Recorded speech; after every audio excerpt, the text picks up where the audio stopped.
Your iPhone came through a port. Your sneakers came through a port. That Amazon package sitting on your doorstep right now, it came through a port. But here is what you do not know. When that container ship worth $200 million approaches the dock, the decision on whether it can enter is not made by the Coast Guard. It is not made by Customs. It is not even made by the Port Authority. It is made by a private company you have never heard of. And if that company says no, your ship becomes a floating piece of worthless steel overnight. It cannot dock. It cannot get insured. It cannot legally carry cargo. Banks can seize it. The crew still gets paid. The engines still burn $12,000 a day in fuel. But the ship earns nothing. These companies are called classification societies. Only 7 of them exist. DNV from Norway, Lloyd's Register from the UK, American Bureau of Shipping, Bureau Veritas from France. 3 others you have never heard of. Together, they control the certification of over 50,000 commercial ships worth trillions of dollars. And here is the part that should keep you up at night. They are not government agencies. They are private businesses. They compete for clients.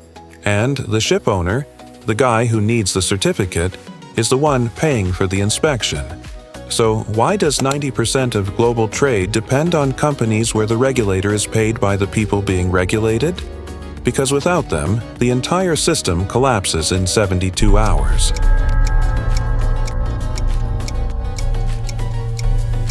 Stand at the port of Rotterdam.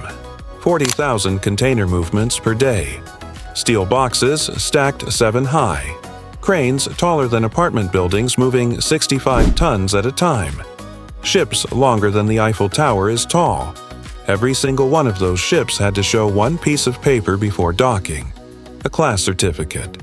That certificate is signed by a private inspector working for one of these 7 societies. No certificate, the port turns you away. No certificate, your insurance is void. No certificate, the bank that financed your $200 million ship can trigger default and seize it on the spot. This is not a nice-to-have credential. This is oxygen. DNV, the Norwegian giant, certifies over 21,000 vessels. Their revenue in 2023 was $3.6 billion. They employ 12,000 inspectors in over 100 countries. Lloyd's Register has been doing this since 1760, longer than the United States has existed. American Bureau of Shipping controls 40% of the global tanker and offshore fleet. These societies do not just inspect ships, they write the rules.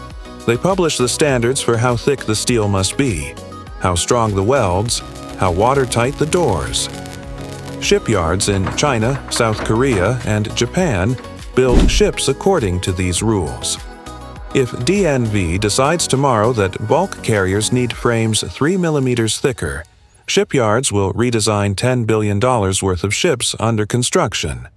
No vote, no parliament. Just a technical committee in Oslo deciding the fate of the global fleet. Now, let me show you what happens when you lose class.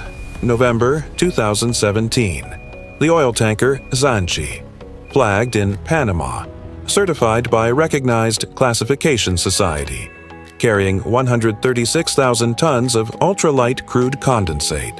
It collided with a bulk carrier off the coast of China. The Zanchi burned for 8 days. You could see the flames from space. All 32 crew members died. The ship sank, spilling the equivalent of 1 million barrels of oil into the East China Sea. The investigation found structural weaknesses that had been signed off during previous surveys. The society approved the ship. It sailed. It burned. 32 men died. But here is what happens before the disasters. Losing your class certificate is a commercial death sentence. Lloyd's of London, the largest marine insurance market on Earth, requires valid class for any policy. Without it, no charterer will hire your ship. Companies like Maersk, Shell, and Cargill will not touch you. Port state control authorities in over 140 countries use class as their first checkpoint. Show up without it, you get detained. Your cargo sits. Your schedule collapses. You burn $12,000 a day and earn 0. This is why class is the invisible choke point of global trade. You can survive a broken engine. You can survive losing cargo. But you cannot survive losing class. The entire financial ecosystem assumes a recognized society verified your ship is seaworthy. When that assumption breaks, the $200 million asset becomes a $200 million liability in under 72 hours.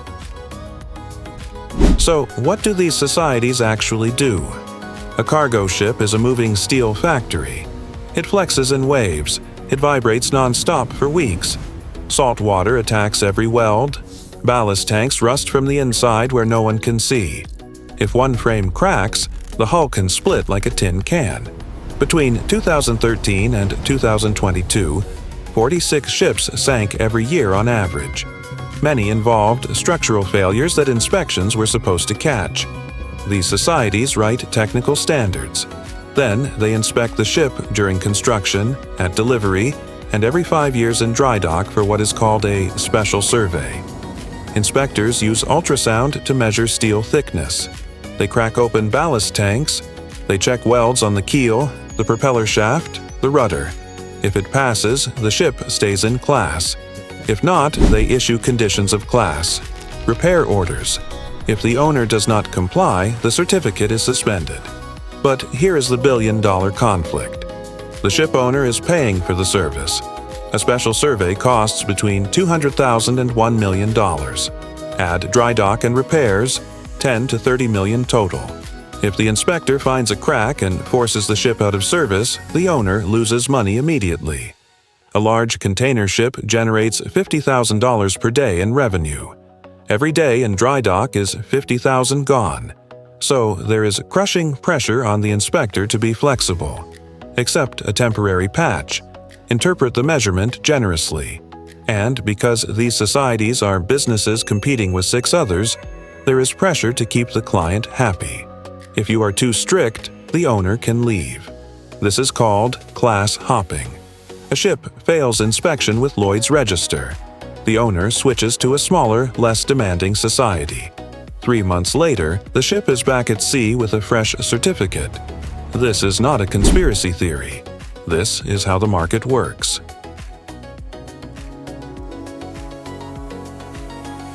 The system held for decades on reputation and self-regulation. Then it cracked. 2015.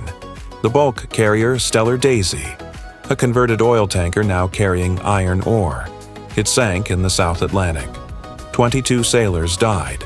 2 survived by clinging to a life raft for 36 hours in the open ocean. The ship had been converted from crude carrier to ore carrier, a high-risk modification. You are gutting the structure and changing how weight is distributed. The Classification Society approved the conversion. They surveyed it multiple times over 6 years. It sank anyway. Investigators found the structural modifications were inadequate and advanced corrosion went undetected. The families sued the society for negligence. The society argued it was not liable because it was acting under delegated authority from the flag state, the Marshall Islands. This is the legal black hole. On paper, the flag state is responsible. In practice, the society did the inspection. But when disaster happens, accountability vanishes into jurisdictional fog. The society settled for $12 million and admitted zero liability. No one went to jail. No one lost their license. The system shrugged. Here is the deeper problem. Shipping is global, but liability is local. The sailors who die are from the Philippines or Indonesia. The insurers who pay are in London or New York. The fishermen who suffer pollution are in some village with no lawyers. The society that signed off is in Oslo or Hamburg, shielded by maritime law that caps liability.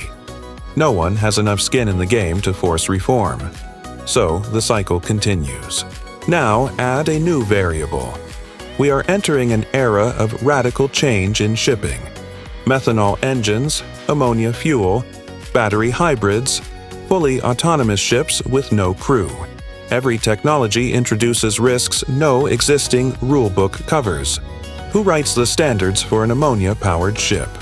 Classification societies. Who certifies the fuel tank will not leak toxic gas? Classification societies. Who decides if a ship can cross the Pacific with no human captain? Classification societies, in consultation with flag states that almost always defer to their judgment. This gives them unprecedented power over the future. If DNV publishes strict standards for methanol engines that require expensive redundancy, the technology may never scale. If they publish loose standards to encourage adoption, we may see catastrophic failures when the first fleet starts breaking down in 5 years.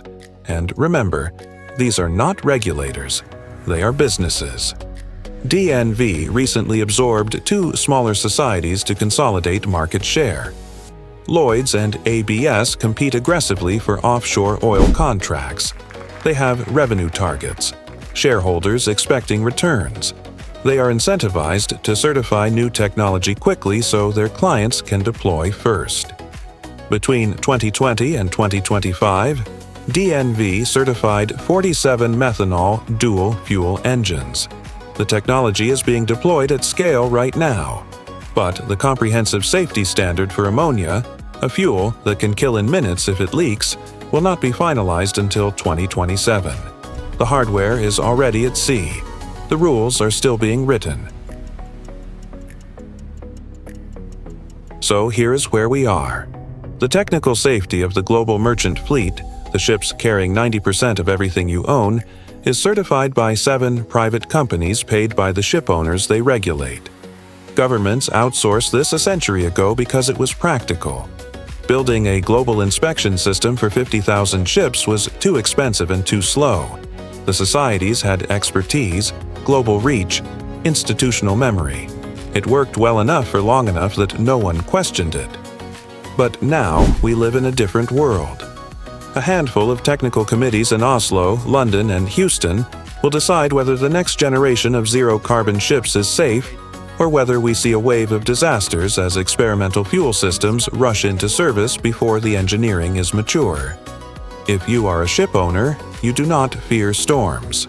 You fear losing class. It turns a $200 million asset into uninsurable scrap faster than any hurricane. If you are a port, you have no choice but to trust the certificate. You do not have the budget to independently inspect every ship. You see the class stamp, you let it dock. 99.9% of the time, that works. If you are sitting at home right now wearing clothes from Vietnam, drinking coffee from Brazil, typing on a phone from China, you are the beneficiary of this invisible system. You never see it. You never think about it. But it is the only reason your stuff arrives. The question is not whether classification societies are necessary. They are. The question is whether a system where the regulated pay the regulator, where liability is capped by century-old treaties, where competitive pressure rewards speed over caution, can survive the next 50 years without a disaster so catastrophic it forces the world to redesign everything from scratch. Because right now, the company deciding whether your ship can enter a port, whether your cargo moves, whether the global economy keeps running, is not a government. It is a private business selling certificates. And the difference between a valid one and a suspended one is the difference between a $200 million floating factory and a shipwreck waiting to happen.